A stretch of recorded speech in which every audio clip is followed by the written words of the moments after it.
नमस्कार मित्रांनो, या व्हिडिओमध्ये आपण पिंक अर्थात गुलाबी ई रिक्षा या योजनेबद्दल माहिती घेणार आहोत। राज्यातील महिला व मुलींना रोजगार निर्मितीस चालना देणे, त्यांचे आर्थिक सामाजिक पुनर्वसन करणे, स्वावलंबी आत्मनिर्भर करणे, सशक्तीकरणास चालना देण्यासाठी तसेच महिला व मुली यांना सुरक्षित प्रवास करणे यासाठी नोकरी तसेच रोजगाराच्या जास्त संधी उपलब्ध असलेल्या 8 जिल्ह्यातील प्रमुख शहरातील सर्व भागात इच्छुक महिलांना रिक्षा खरेदी करण्यासाठी अर्थसहाय्य व चालविण्यासाठी इतर सोयीसुविधा उपलब्ध करून देण्यासाठी राज्यातील गरजू महिलांना रोजगारासाठी पिंक अर्थात गुलाबी ई रिक्षा या योजनेची अंमलबजावणी संदर्भात शासनाच्या निर्णयान्वये करण्यात येत आहेत।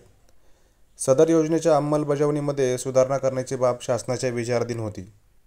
राज्यातील गरजू महिलांना रोजगारासाठी पिंक अर्थात गुलाबी ई रिक्षा या योजनेअंतर्गत सदर योजनेचा लाभ घेण्यासाठी शासन निर्णय क्रमांक दिनांक 16/9/2024 अन्वये अर्जदाराचे वय हे 20 ते 40 वर्ष दरम्यान असणे अनिवार्य होते, अशी पात्रता नमूद अगोदरच्या निर्णयामध्ये करण्यात आलेली होती। सदर पात्रतेची अटी व शर्तीमध्ये बदल करण्यात आला आहे। आता अर्जदाराचे वय हे 20 वर्षापासून ते 50 वर्ष दरम्यान असणे अनिवार्य आहे। ही सुधारणा त्यात केली आहे। मित्रांनो, हा व्हिडिओ आवडल्यास या चॅनलला लाईक, शेअर आणि सबस्क्राईब करायला विसरू नका। धन्यवाद।